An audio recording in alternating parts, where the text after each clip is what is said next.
Welcome to episode 387, where I'm speaking with Dr. Matt Van Auken about the power of Dravya Guna. Dravya Guna are substances used for healing in Ayurveda, with each substance possessing an inherent taste, quality, action, potency, and much more. A fascinating subject, so please stay tuned to learn more.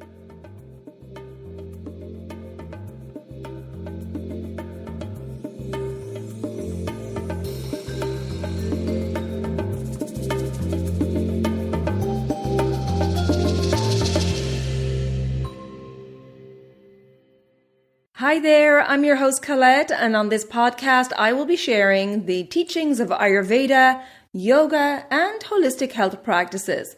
Now, if you're new to Ayurveda, I recommend checking out the first couple of episodes where I do an introduction to Ayurveda and the mind-body types. Thanks for listening, and now here's a new episode. Hello, and welcome back to the Elements of Ayurveda podcast. I am very happy to welcome Dr. Matt Van Auken today, who is a triple board certified, multi-state licensed medical doctor.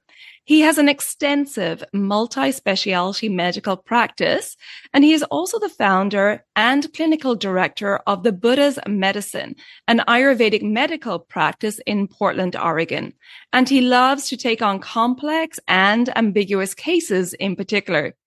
He serves patients both locally and nationwide, and his studies in Ayurveda and Sanskrit began 15 years ago, and he is a believer in being a forever student.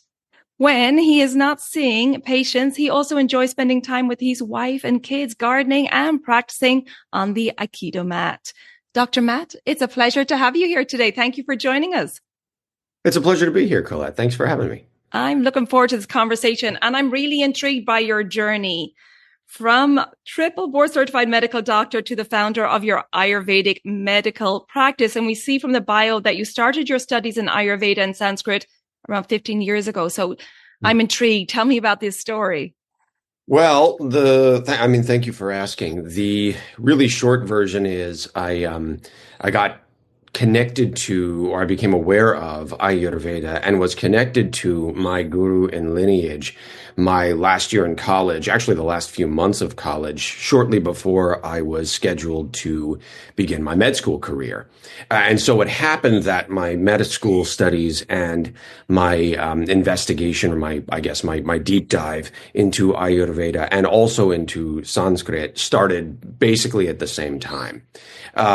Everything kind of just aligned in tandem that way, et cetera, yada, yada. And 15 years later, here we are. I've been through the med school process, the family medicine residency process, graduated from residency 2017, and went through fellowship.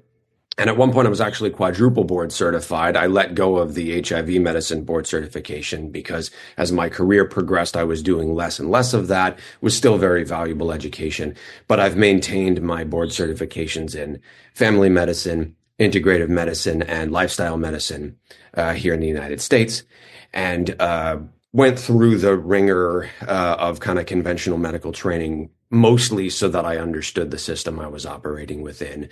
Always wanted to practice Ayurveda in full. I remember complaining to my and really complaining to my my mentor in Ayurveda, Vaidya Vasudha Gupta, who's out in New York City, who is a delight. She's like family. I remember complaining to her before I graduated medical school that I just wanted to practice Ayurveda and didn't want to, suffer the slings and arrows of, training in the conventional system. And she was like, go be a doctor. And it was really inspiring and was like, yeah, you know what? This is what I need to do, to practice the way I want to practice, to serve the people I want to serve. And so finally, years later, I opened the Buddha's Medicine, and here we are, bringing everything full circle. Fascinating. How were you introduced to Ayurveda? You said towards the end of your studies as you were about to go into residency, right? How did that come about? So just about as I was gonna start medical school, actually, I had an introduction to it during my yoga teacher training. So I was I trained at a studio in New York City that has since closed, but for a time was like a home to me, Laughing Lotus, New York City. Ah, yes. And their Sarah Tomlinson, who's an instructor out there, gave an introduction to Ayurveda talk, and it was my first exposure to that. And I was like, oh, here's a sort of synthesis of a couple of great interests of mine. At the time, my early 20s, I was really invested in my yoga asana practice. And then there was this whole medical system I, up to that point, did not know existed that clearly tied that interest with, an interest in systems of healing more broadly. And then when I began my medical school career, I joined at the time it was called the Complementary and Alternative Medicine Club. And one of the first talks they hosted was by a physician named Bhashwati Bhattacharya, who was practicing in New York City. And I went to med school in Newark, New Jersey, after going to college in New York City. And I connected with her and actually helped coordinate a cohort of students from the med school and from elsewhere to do some basic studies in Ayurveda. And that was how I got introduced to Vasudha, who's the founder and Vaidya at American Ayurveda. And the rest is kind of history. The basic studies were there with Bhashwati's school, the Dinacharya Institute, which was a very good experience. And that was, we did a lot of things locally, and then also went for a Panchakarma experiential in India, and that was probably around 13 years ago. But then the real like the beating heart of my studies from then on were with my Gurukulam with Vaidya Vasudha. Wonderful. Dr. Bhaswati has been on the podcast a few times. So, oh, has she yes, now? yes. I need to go back in the catalog. Yes, she's been on the podcast a few times. So lovely to hear about your journey. And so you were juggling these two very different medical systems at once. The Western approach, which can be a little bit reductionist, may I say? And then the Ayurvedic approach, which is very, very holistic in its approach, and it's a systems medicine. And I'd love for you to tell the listeners, about how does the Ayurvedic approach to herbal medicine differ from modern pharmacology, and what you were dealing with at the time. I mean, the pharmacology is pharmacology. I guess I'll say that first and foremost. However, you're completely right. I am in full agreement. The Western pharmacologic view of medicine is pretty reductionistic, whereas it's entirely reliant, right, on the distillation of any substance down to the like individual molecular substrata that make up that substance. Now that's useful in a sense, right? You get to know this particular molecule in this way and identify that, it operates or interacts with a living system, utilizing X pathways, and, maybe it's COX-2 inhibition when you're talking about inflammation or whatever else. However, there's only so far you can get following that line of inquiry and reasoning, right? It necessarily is like hyper minutia oriented, hyper small picture. It's reductionistic the way you put it. And I think broadly I agree with that. And the system of Ayurveda, one of the things I love about it is the subdiscipline of Dravya Guna, the study of substances. And like the system of Ayurveda itself, the study of Dravya Guna is already pretty internally complete, right? Meaning that all of the tools to understand a Dravya or a substance that can be used as medicine already exist within the system in totality and in completeness, right? The five great elements that are, understood through a medical lens in the Ayurvedic system, the Pancha Mahabhutani, are what stand for the molecular makeup of our world and our universe through the lens of Ayurveda.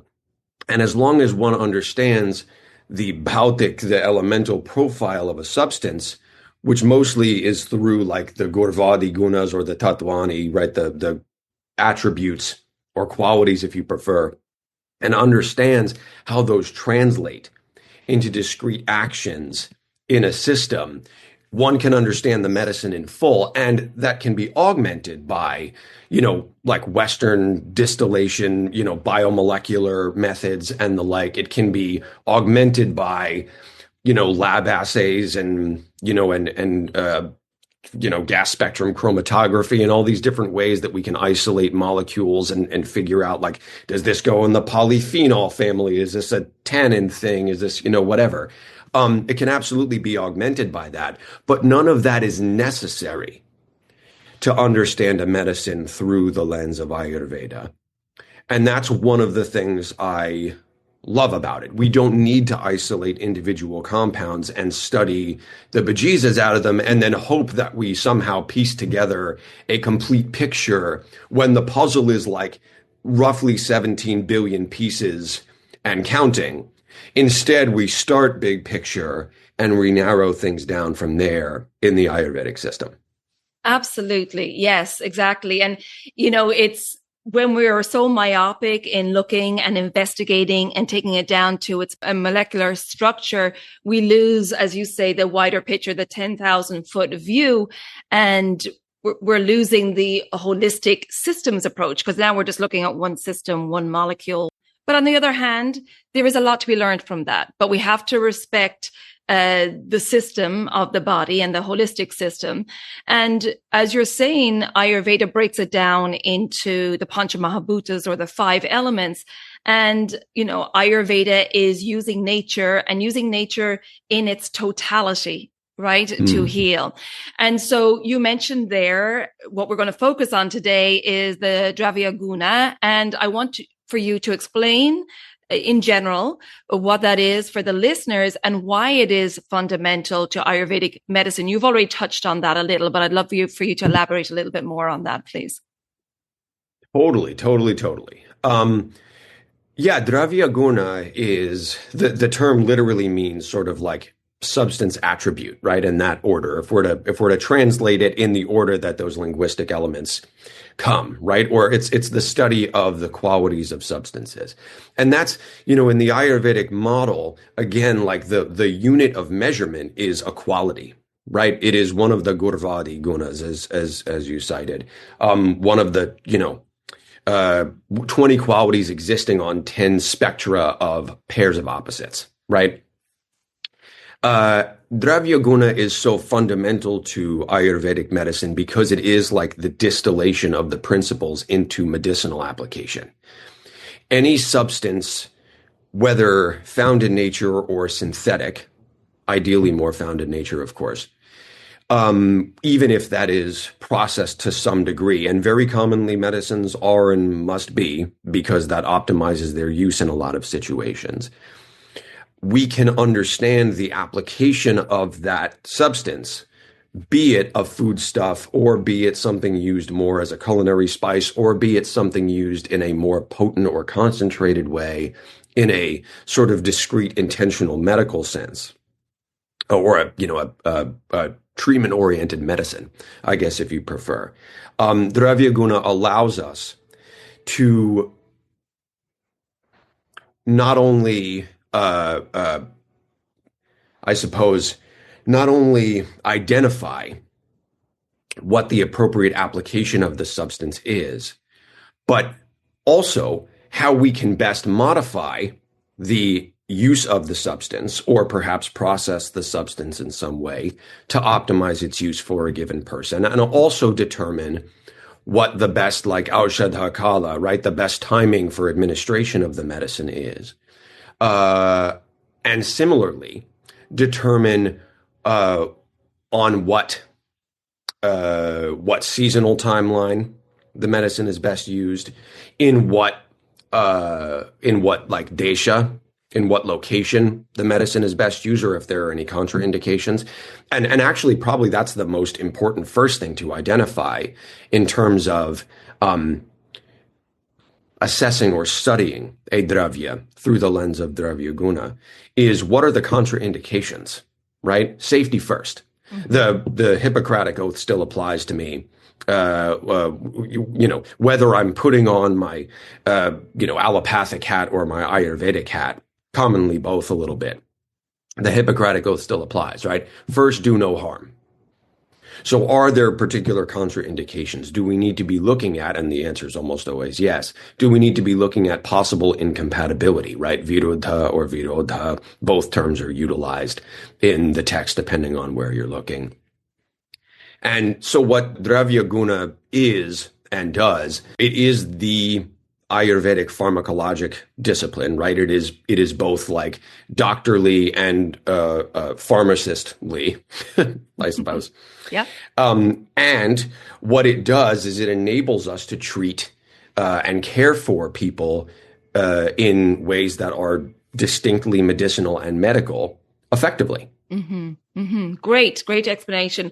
And so let's dive a little deeper now and look at how does Ayurveda classify these substances, these dravya.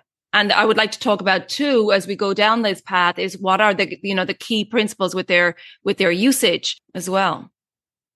Totally. Yes. So Ayurveda classifies dravyas in a variety of ways.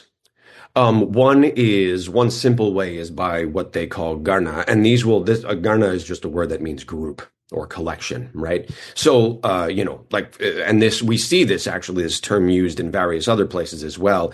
Lord Ganesha's name, multiple of his names actually carry this element, right? Ganesha, group lord, or Garnapati, right? Lord of things which are grouped or collected or organized in some way. And so Ayurveda has these ganas of substances, right? Of dravyas. Those can be grouped together based upon their primary use in shamana therapy, right? Sort of like, non-purgative, I guess, right? Or upon their primary use in shodhana therapy, that's eliminative. And various other ways too. And you'll see this, you'll see ganas sort of differ from, text in the Brihatrayi to text in the Brihatrayi, right? So Charaka has something different to say than Lord Sushruta, and Lord Vagbata tends to kind of like collect the best of both and put that into a sort of more succinct format. And you'll see it in various other sort of like, more, what they refer to as the minor texts.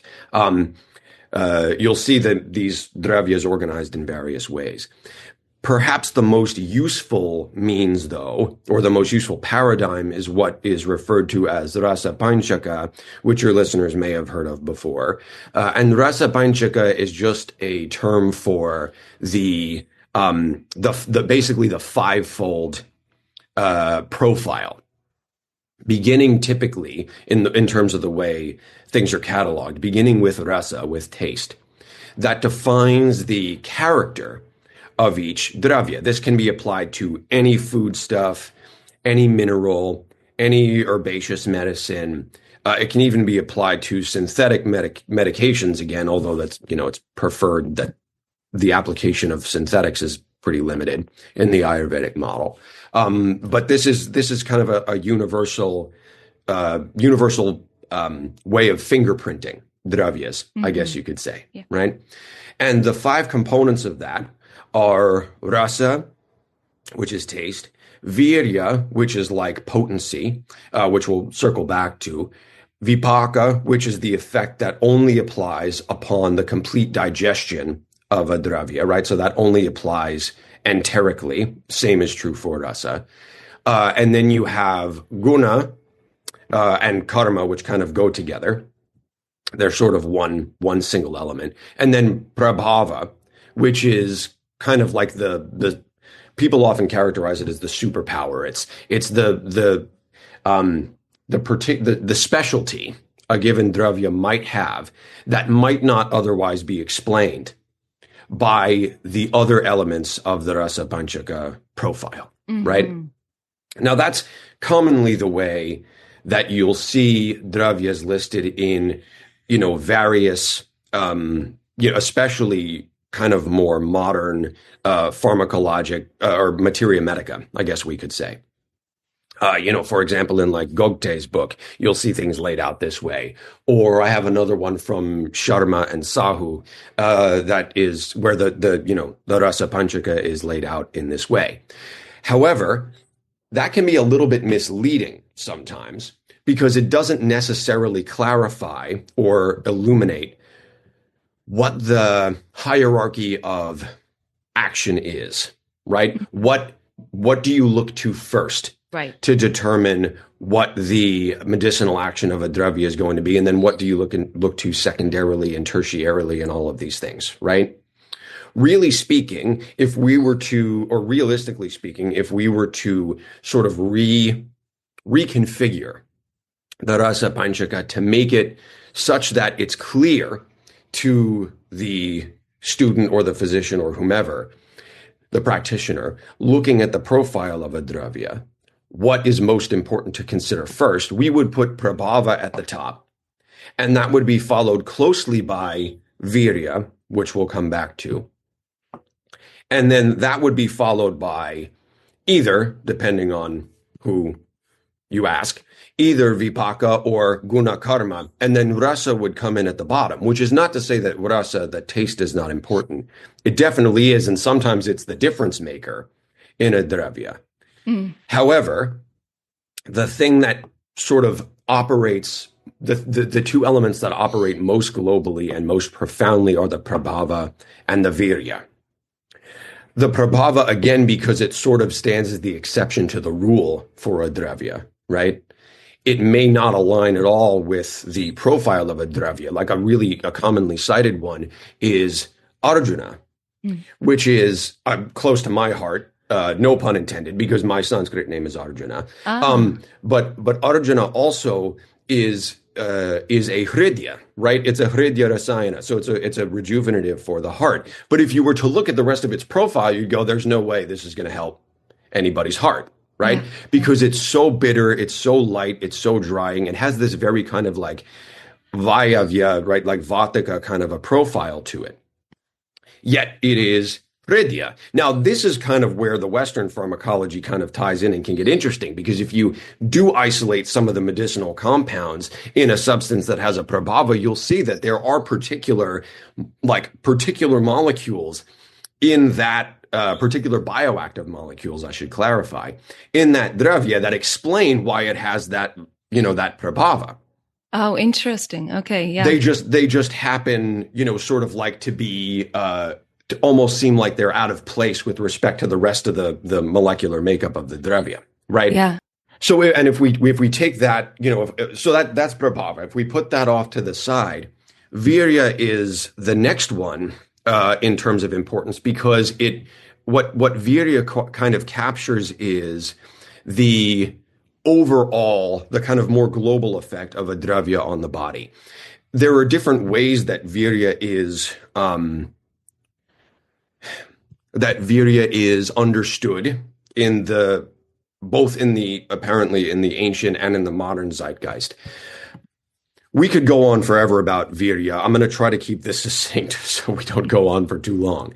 But virya often is classified in basically this unidimensional way, right? A dravya is considered either shita, it's like cooling, or it's ushna, it's heating.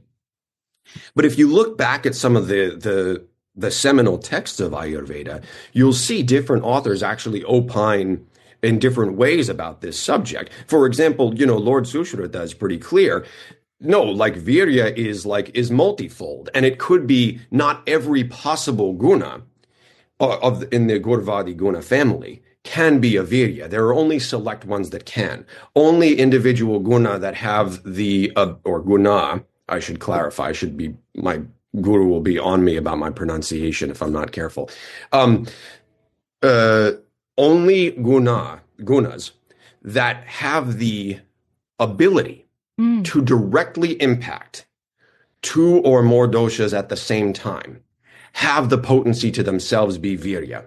Oh. So that can be ushna shita, that can be guru laghu, that can be ruksha snigdha. Now, I've also seen it said that tikshna manda can be virya. Okay. But there is some disagreement among, recent and modern scholars on that subject.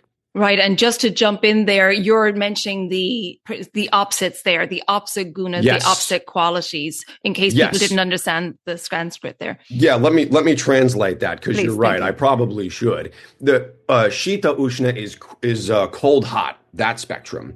Guru Laghu is heavy light, that spectrum. And Ruksha Snigdha is like dry or rough or missing moisture. And Snigdha is like unctuated or oleated or, kind of replete with kind of a cell membrane type hydration, right? Mm-hmm. So those are no, that's a great reminder. Thank you, Colette. So the all of those have the potential to be virya. Which of those, that gets shorthanded a lot in the modern day, which of those is most prominent? Does it align more with kind of like a Paitika kind of profile, a Pitta dominant profile? If so, that goes under Ushna and everything else goes under Shita. Now, I personally have a little bit of a problem with that distinction. And the reason I have a problem with that distinction is because I find it too reductive. Right. For example, and there are dravyas that take, for example, let's go with clove. Clove has Shita Guna, right? You can put clove on your tongue, or, I guess some people smoke it. I wouldn't advocate for that, but some people do. But you can utilize clove in some way orally, and you can feel the cooling sensation hit the tongue and the oral cavity, and it's pretty clear, right? Yes. However, clove is also really rough, and it's really sharp, and it's very, very light. And so its overall profile, if you were to cluster all of that together, its overall profile has a tendency to be what we would call more like Agneya on the body, right? It's igneous. It has a tendency to stimulate more metabolic activity. That is not the profile you generally see of a dravya that is shita, that is cooling, right? So I prefer instead, this is exclusively me. You won't hear anybody else say this. This is just me being a nerd. But my own preference is, instead of following the shita ushna, right, cool hot paradigm, instead to follow the Saumya Agneya paradigm, right? Is the effect on the body Saumya, meaning does it promote soma? Does it have a gentle kind of nourishing effect on the body? Or is the overall profile Agneya, meaning igneous, meaning, metabolism stimulating in some way, right? Even that's a little bit reductive, but that's the general idea. Everything breaks down into soma or agni ultimately. And this paradigm also applies to marma chikitsa. That's a whole other conversation we could have. But that's, there's a lot to say about virya. And if I were to sum up the whole complicated thing, that would be my perhaps not succinct enough thesis. And then, of course, we have, actually, from here, it probably makes sense to talk more about guna and karma, because what makes up a virya is the collection of gunas, of qualities that it has, right? And again, there are 20 possible gunas there existing, and they all exist on spectrum of these pairs of opposites. So nothing is all the way, at the end of, the sharp and hot and cloudy and whatever spectrum all at the same time. Everything is, in varying shades. But this is important because every guna, every attribute also has a discrete physiologic action to it. That's what the term karma in this context refers to. And if one understands the guna karma relationship, there is so many doors open, right? So, for example, and this maybe helps highlight like how certain gunas can become virya. We'll talk a lot in Ayurveda about, in the context of, general debility, the importance of brahmana therapy, right? Nutritive or, bulk promoting therapy. What is it that drives Brahmana karma. That's Guru Guna, right? That's the quality of heaviness, right? Meaning having a lot of substrate to it. It's very partiva, it's highly earthy, right? It could also be a little bit apya, like watery, but it's generally going to be more earthen, right? Because earth is where you get the quality of Guru from. On the other side of that, we have Laghu Guna, and the primary karma of Laghu Guna is Langhana, right? That's lightening or catabolic, right? Stripping down, bulk reducing is the role of Langhana. Similarly, and listeners will probably be familiar with this in the context of Panchakarma, you have Swedana Karma, which is completely the domain of Ushna Guna, right? Hot. You cannot dilate and promote perspiration without heat of some kind, right? There are various forms that can take. That can be direct, that can be internal, that can be transdermal via infrared, right? There are a variety of ways that can be applied, but that's the general idea. And then the opposite, which comes from Shita, right? Cool or cold guna, is Stambhana, which is kind of like avrodha. It's like blocking or constricting. It's retaining. Right. The result is retention of some kind.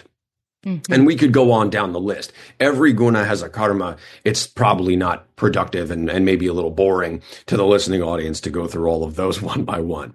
But that's the baseline principle from which everything really operates.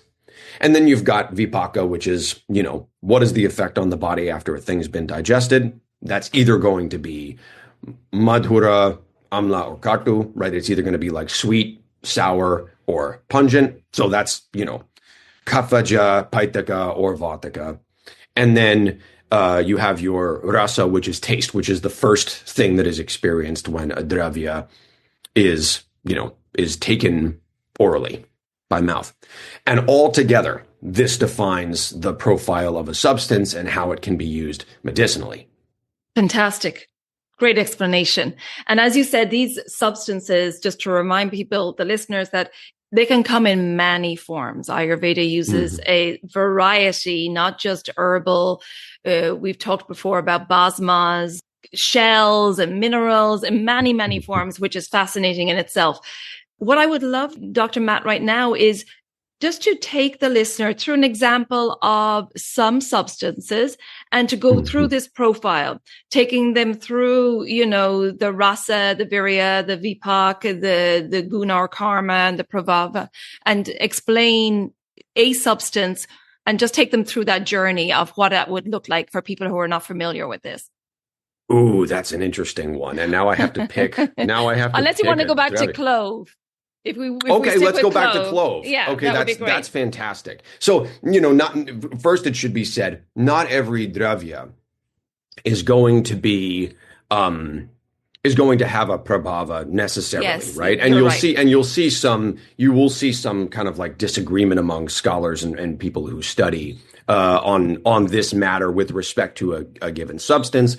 All of that said, clove is kind of a cool example, in part because, again, it has this sort of like line straddling kind of character to it, right? It is foundationally a pretty agneya herb. So even though it has shita guna, it has this cooling guna, its effect on the body, as my own mentor would say, there's nothing really cooling about clove. Except maybe for the initial effect that's experienced, because its gunic profile is light, sharp, and it's kind of on the rough side.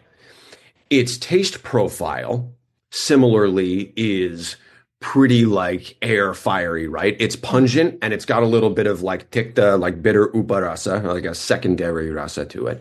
And its vipaka, its post-digestive effect, is pungent.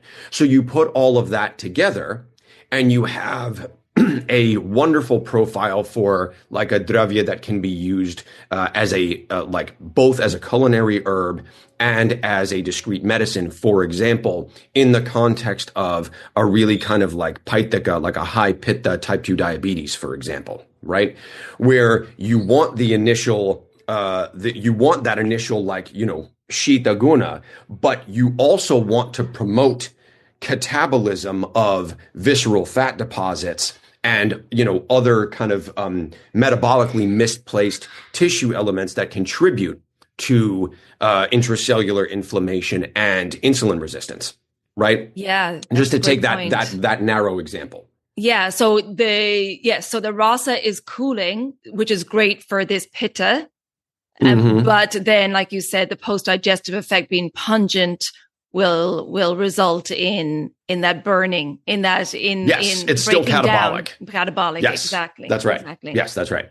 So now let's zoom out. We've zoomed in on the Dravya and we've broken down, how Ayurveda breaks them down and the relationship between the taste, the potency, the post-digestive effect, their special effect, and so on, their karma or their action.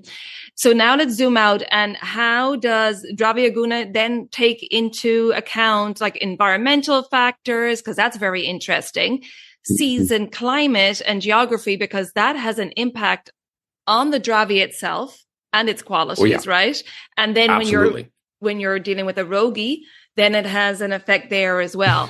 We'll answer the rogi in a moment. So let's talk about the effect of the environment and so on the Dravya itself.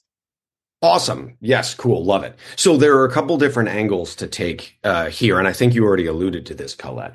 One angle is the potential interaction between a dravya as it's intended to be used or as it might be used in a medicinal context or counter-medicinal as the case may be, and climate, season, other aspects of the environment, right?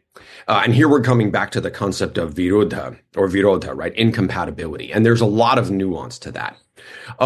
One of my favorite examples, because it is just so like, it's so kind of on the nose, is watermelon, right? Watermelon is a fabulous seasonal medicine in the season in which watermelon grows. So true.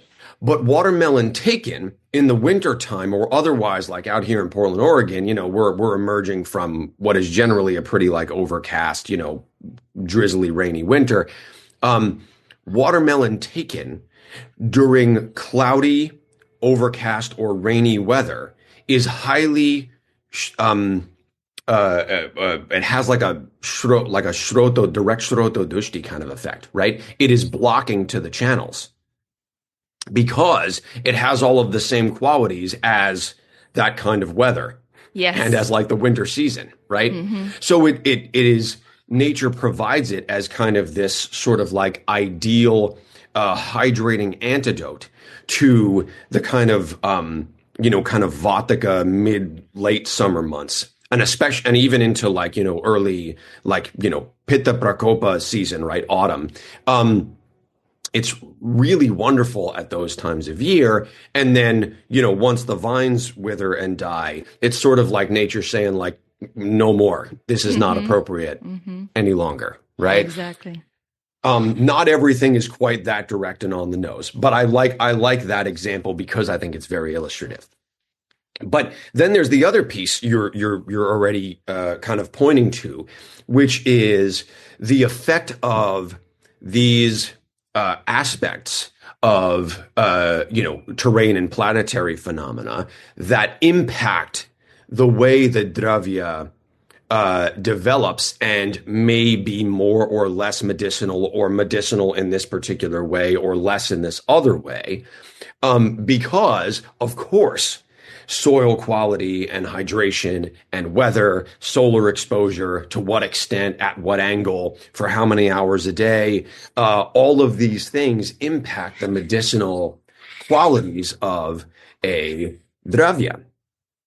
And so like if you take, let's go with Gokshura, right? Gokshura is like a marvel. There are very few actual direct contraindications, right? Absolute contraindications to using Gokshura. And it has tridoshic application potential. It works wonderfully as most commonly. Sometimes it's my primary in a formulation, but most commonly it plays a supporting role in the formulation, in part because it's so good at helping things below the navel move out through the urinary system, right? It does a bunch of other things too, but that's one of its strengths. And its Rasa Panchaka study the Rasa Panchaka and that becomes very, very clear. Gokshura, because it is this very apya, this very like watery kind of dravya, and it's also, it's a low growing vine, right? It's a creeping vine. Out here in Oregon, you actually can't grow it because it's considered an invasive, noxious weed because the spines on it pop tires. it's a hell of a plant. Tribulus. So, as much as I would love to grow it myself, I'm not sure I'd be able to get away with it because it would spread like crazy and somebody would be able to trace that back to me and then I would get fined, which I'd rather not have happen. Gokshura out in this area, part of the reason it thrives in the Pacific Northwest out here is because the weather is so apya, because it's so lush. So Tribulus loves it out here. And the more it grows out here, the more apya, the more watery it becomes, the more its natural profile is augmented. You try to grow that in a drier climate, those qualities of Gokshura are going to be diminished. Right? Those aspects they will still be there because it's the nature of the plant. But it's sort of like, this is a little bit morbid, but bear with me. It's sort of like if you're raising a litter of puppies or whatever, and one of them, is like, God forbid, nobody should ever do this, but is deliberately underfed, right? The organism doesn't thrive to the same extent that it could. And that this does impact the quality of the dravya. And there are all kinds of other details that can also impact the quality of a dravya. Some are best harvested during, Guru Purnima, and some are best harvested at this time and in this season, and this, right? And all those things are considerations. In general, most of those should not be absolute barriers to using a medicinal substance. It's always preferable to use a superior specimen if you have one. And of course, that is relative to the condition, the situation. But that also shouldn't always get in the way of a good medicine still being given to a person. Yes, absolutely. And great explanations there. And what are your thoughts on using more locally grown herbs? Because obviously we're constant students of Ayurveda, and of course then this is this Ayurvedic medicine from India, and we can grow some herbs where we live. But what are your thoughts on the impact of using locally grown herbs? I think the impact is potentially huge depending on the quality of the soil in which the dravya is grown. There are absolutely environmental and ethical considerations there, which are important to take into account, because what impacts the health of the planet impacts everybody's health collectively. Exactly. And we only have one of them, and the dharma of our planet is to support us. So if we're just constantly kicking it in the teeth, that's probably not great. One thing I will say, and this is an area that is also of interest to me, is that the Rasa Panchaka of a lot of Western herbs is not well cataloged. Matter of fact, the Rasa Panchaka of a lot of Ayurvedic herbs is not well cataloged. There are places I've seen things just outright incorrect, and I'm not going to sit here and pretend like I'm God's gift to Dravya Guna and I know all things, right? That's certainly not the case. But it's a passion of yours. It is a passion. It is a passion, certainly. And there are things I've seen that are just like, no, this is not correct. And part of what that highlights is probably, it actually probably highlights a couple things if I'm nuancing that out a little bit.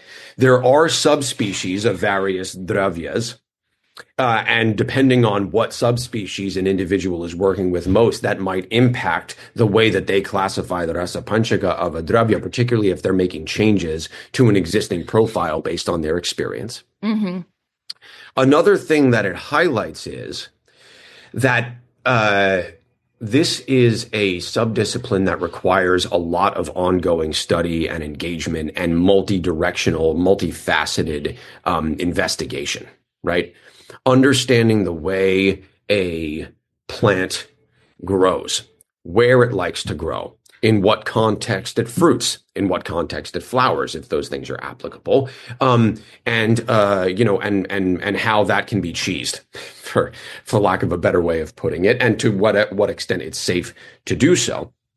And then there's also the piece of just, well, the rasa panchaka of most herbs in the Western herbal, I guess, collective materia medica, most of that is not well categorized. Most of it is not well cataloged. And in order to really, some of that can absolutely be pieced together via direct use, right? Direct experience of the practitioner, both on a personal and on a professional level.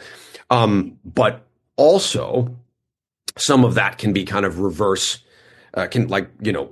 induced, right? The reverse of induction can be induced by studying to go full circle, some of the existing, biomolecular, research on a given plant, right? Yeah. So, there's a lot of work still to be done there, I think, to optimize the application of Ayurveda on a local herbal medicine level. Collectively as a community, we really got to step up our efforts in this regard. It's on my list of things to put some work into, although things have been a little busy around here, so I haven't gotten to it yet. Yeah. But this is what makes it fascinating, because there's always work to be done. It's in, like you said in your bio, you're an endless student. We're all endless students of Ayurveda. There's still so much to learn and, so much to be studied, because as we progress as humans, as our environmental changes, climate impacts, and so on, does it affect our microbiome? And then does that affect the impact of the Dravya? And it's just a fascinating, endless field of study. But what I'd love to move on to now is if you could share some case studies with us of this in action. And that's what it really makes it interesting. We learn through stories, and I'd love to hear some stories about the application of Dravya Guna principles within your practice or case studies that you have. Sure. Yeah. And this is a fun question also. So I've got a few. We'll see what we have time for. One that comes to mind right from the jump is a cis woman who's about 60 years old. She came to me with a mixed type IBS, Hashimoto's thyroiditis with low thyroid function, been smoldering for decades, and lots of emotional trauma. And the first step for her, and there's all sorts of aspects of the, case study we could discuss, but to focus in on Dravya Guna, I'm going to shorthand some of this. Ultimately, what I determined is the first thing we needed to work on was basically reestablishing physiologic apanavayu function. And so what we had to do over the course of a few months, and this is an interesting one because it gets to the subject of season and also time of lunar cycle, was tweak a bowel formulation for her, which at times included, the base has always been haritaki and triphala in some ratio, or additional haritaki on top of what's already present in the triphala in some ratio. And then at times has included cumin, coriander, fennel. At times has included a little bit of trikatu, which is ginger, black pepper, long pepper in equal parts. And And we had to shift things around for her as the seasons changed over the course of a few months to maintain regularity. And during this time, we also went through like at least a couple of eclipses that I can think of. And each time we hit one of those significant meteorologic events, whether it was a Ritu Sandhi, right, a transition between seasons, or one of these sort of more cosmologic weather adjacent events, she would have some recurrence of her Apana Vayu Dushti. So we had to account for that in a dynamic way. And this is one of the things I love about Ayurveda is it's like this living, breathing medical art that needs to be applied in this dynamic, living, breathing way. And ultimately, once we were able to nail that down for her, we were able to get her started on the sequential addition of formulation to clear her autoimmune load, her the circulating autoimmune load via the liver. And ultimately I was able to get her on, and I designed those things for her. And then ultimately I was able to get her on Kanchanar Gugulu. And now we're seeing her auto antibody titers drop while her thyroid function remains stable. So, really interesting, a seasonal piece there, which I thought was a cool one to kind of illustrate. Yes, exactly. And yes, you have to navigate the treatment of the rogi. In this case, it was obviously a complex case, but at the start, it was Apana Vayu, the downward energy, the downward movement, primarily with the bowel movements, as you said. And then from there, you had to not only go through the Dravya protocol, but then you're taking into account where in the season, how the eclipses and Ritucharya, the change of seasons, was affecting as well. So yeah, like you said, living and breathing. And that's what makes it so interesting, because it's like an investigation, right? First of all, with the rogi, and then you're like, okay, now I need to take all these different parameters into consideration. That's right. And with a case like that, where, with a lot of autoimmune thyroid things, there's commonly like an avran of some kind, right? There's like a shell or a coating. And because she's this is a very high vata, vata constitution individual, the Vikriti is primarily vatika for her. However, when there is this autoimmune thing happening, there's very commonly an avran, right? And in her case, it's like a vata avran pitta sort of a thing. So we needed to get the vata under control. The clearest way to do that for her, per my assessment, was to go through Apana Vayu, which was one of the primary upadosha that was in Dushti. So we treated that, and ultimately that corrected the excess vata load, that reduced that substantially. We were able to move on to next steps. There's another case I've got that's totally different. 69-year-old man, sex therapist actually, who came to me with also a very complex case. He came to me with a different autoimmune thyroid thing, Graves' disease, so hyperactive autoimmune thyroid. And he also had this issue where he was suffering with recurrent bizarro pulmonary infections, like not just like pneumonias, but he was developing like empyemas. Like, in other words, he was getting these like infected pus pockets in the pleura outside of his lungs. And at one point he needed to have, chest surgery and chest tubes placed to drain the crud out while he was on broad spectrum antibiotics for this junk. Right. And so this is what, like, stuff like this is like, I live for stuff like this, because this is where like all of the many years of training and practice all get synthesized. Right. So here's a guy who's got, and like he was very, very physically active, very intelligent. He's, and also a very sensitive individual. Right.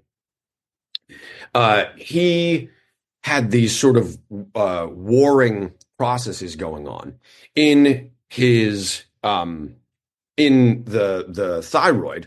He had one kind of avran, and in the pulmonary system, the opposite, right? So a vata avran pitta and a pitta avran vata. The vata avran pitta was happening down here in the chest. And so what we needed to do for him was treat him mostly topically. So I had him do his own kind of like Pinda Sweda at home to break apart the avran here in the chest and clear out the trapped pitta that was clearly just sort of floating around in the, the lower respiratory Right. tract. Just to interrupt, to explain for people, Pinda Sweda is like a poultice for Yes. Thank you. Go ahead. Sorry. Colette. Yes, yeah. I jumped the gun again.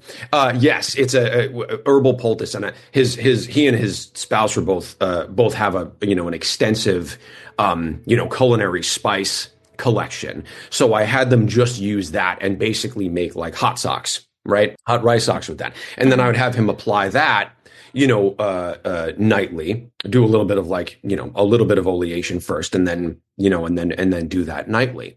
And gradually the respiratory issues got better. I also had him take a decoction, because I didn't want to aggravate the pitta here in the pitta avran here at the thyroid. What we did was we had him take a decoction of what is basically like, Krishna Shariva, like it's a relative of that. It's Cryptolepis. It's actually an African variant, Cryptolepis sanguinolenta, which, and I had him do that, like basically like boil that down to quarter volume and take that once a night. And that helped soothe the nervous system and function basically as like an herbal doxycycline kind of a thing. And once we had cleared all of that, and we had gone about 9 months, give or take, without any pulmonary infections, which was the longest he had made it in like a couple of years. Then we switched to internal treatment, and we were able to get to work on the thyroid situation, which is now, per his lab results, in remission. So, and that was a case that I've been tending to entirely remotely, right? The first one is local. The second one was entirely remote.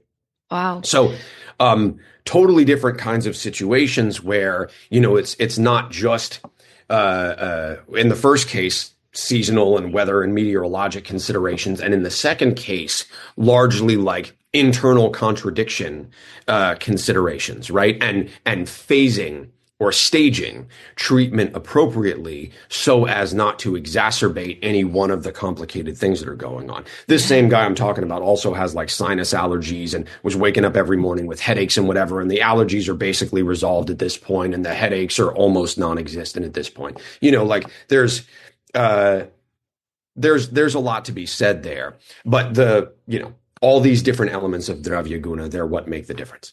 Wonderful. Wow. That's fascinating. And I love hearing these case studies. Now, we were talking about Dravya, but I have to ask as well, particularly in this case, I'm intrigued. Another consideration to take is the emotional body, right? As we're talking about the thyroid, at the fifth chakra, the voice, communication, and then with the lungs being affected, the lungs can be associated with grief and so on. That's another consideration, right? In this treatment as well. Can you talk a little bit about that? Absolutely. So with this particular case, this is a guy who is still in active practice. He tends to folks with from all walks of life who often come with a lot of interrelational and sexual trauma. Being a sensitive person, he takes some of that on himself. And he has a lot of great practices at home. He has a yoga practice. He has a meditation practice. He has a singing bowl, sound healing practice. He has all these things that he's been doing for himself forever. And he's very versed in them. And he's been interested in, in this kind of self-inquiry and self-healing for a long time. But those are also considerations medicinally, right? And they help explain why the patterns of roga development, right, disease development, show up the way that they do. Yeah. Right? Why is the vata avran pitta, the vata shell around pitta, happening in the respiratory tract? Well, the reason for that is because he's taking on all of this or part of the reason for it, I should not be too reductionistic, is that he's taking on all this interrelational heat and then his system is trying to figure out, how do I navigate and clear that? And in the process, there's this sort of, what happened is that there developed this, aberrant vatika flow in the chest that entrapped the pitta and resulted in some of those infectious presentations that he had. Again, that's only one aspect of, that's if we're looking at it from the subtle body angle, as you state, right? It's important for us to look at it also from the strictly biomechanical, biophysiologic model. But these things overlap with each other directly, right? There are no coincidences. Voila. Yeah. With any of that. Absolutely. Dr. Matt, I'd love to hear more case studies, but we do have to wind up here. But before we do, tell people where they can find out more about you and your website and your practice there in Oregon, Portland. Absolutely. So website is www.thebuddhasmedicine.com. If the medicine is good enough for the Buddha, it's good enough for you. Social media handles are all the same, Facebook, Instagram, whatever. I don't manage any of that because social media gives me a headache. So I have somebody doing that for me. And thank you very much, Dina, my social media person, for doing that. So I don't have to. Yeah, good for you. I'm like on LinkedIn and things too. I never spend any time there. But the website is www.thebuddhasmedicine.com. Links to the practice portal are there. We've got some evergreen courses. Obviously, the practice itself is here and growing. It's me primarily, and then my assistant Jess, who works as the lifestyle coach, and she is wonderful. We're going to be adding behavioral health this year. We're actually building a little 550 square foot clinic in the backyard. We're going to be starting medical panchakarma here later this year as well. Great. And really looking forward to that. So we're doing some expanding. But even if people aren't local, they have access to see me. I'm multi-state licensed, and I see people all over the continental U.S. and really enjoy doing so. So for at least 8 or 9 states I can think of off the top of my head right now. And private mentorship and study is also available if people are so interested and they want to nerd out with me. I think that covers everything. Great, Dr. Matt. Well, you can clearly feel and hear your passion for Ayurveda and, as we discussed today, Dravya Guna. So thank you so much for all your time, for sharing all this wisdom today. Thank you again for having me. Really, it's a real pleasure and a delight to speak with you, Colette. I hope you enjoyed that conversation with Dr. Matt, and please check out the show notes for all the links mentioned. And don't forget, you can find out all about my online services on my website, elementshealingandwellbeing.com. And again, you'll find that link in the show notes. Please come join me on social media. My new Instagram page is Elements of Ayurveda Podcast. And on Facebook, you can find me at Elements Healing and Wellbeing. If you haven't already subscribed or followed the podcast, please do so. And the new weekly episodes will automatically download for you. Thank you so much for tuning in. And until next time, take good care of yourself, be well, and bye for now. Slanga full.